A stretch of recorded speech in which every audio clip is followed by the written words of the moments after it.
All right, good afternoon. My name is Oren Falkowitz. Thanks for having me. On a typical day, I spend more time talking to myself in the shower than I've been allotted, so forgive me if I'm not totally cogent here.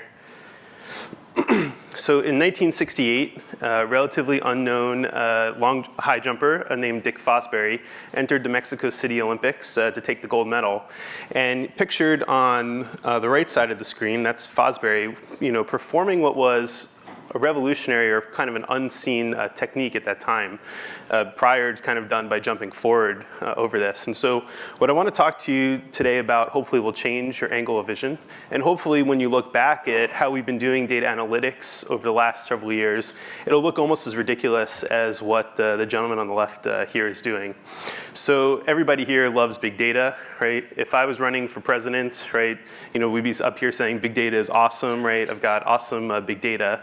But what I want to suggest is that it's really small data that matters, right? And it's that small data that allows us to make decisions, right? And those decisions are the key to transforming our society, particularly in critical areas like cybersecurity, where I work, healthcare, genomics, financial risk fraud, and even governance.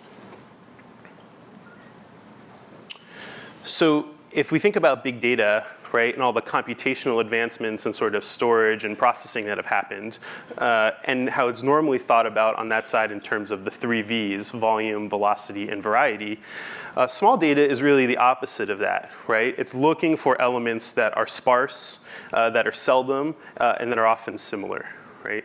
And so what we want to be able to do is to buck what most people think of in analytics as big data equals big trends, and really go to small data, small patterns equal better decision making in real time. And so if you take, for example, cybersecurity, people have been mapping the internet, have been doing big trends against things like viruses spreading around the globe, have been doing things around IPs that are sending millions of malicious messages that are spam, have been doing all sorts of large kinds of trends analysis, but it has some problems. The first is those types of big trends in any discipline are always forensics. They don't allow us to change the world as we know it. They only allow us to understand what's happened. And that's why today companies learn that they've been attacked a year after it's happened, at a point where they can't do anything to change those outcomes. So the approach, right, is to go deeper with the data, to understand the nuances, right? The things that are seldom, the things that are weird, the things that might just be odd within the data, the things that maybe don't even exist. These are the small nuggets, the features that need to be extracted to be built together to put up and to make patterns, right? And that's kind of the core of how you get to a place where humans and machines are able to drive a decision or to make a difference.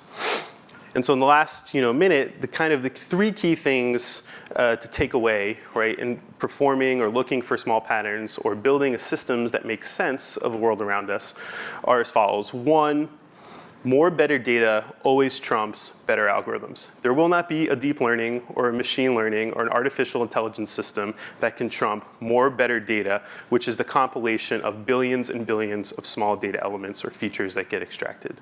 The second is that small features, right, when put together, their probability of existing might be low, but it has no direct correlation to their significance. And the third is that this has to be a combination of a human plus machine to achieve very specific accuracy. And lastly, that systems that are built with very specific sensor networks that are designed to have better data inputting will always return with better results. Thanks.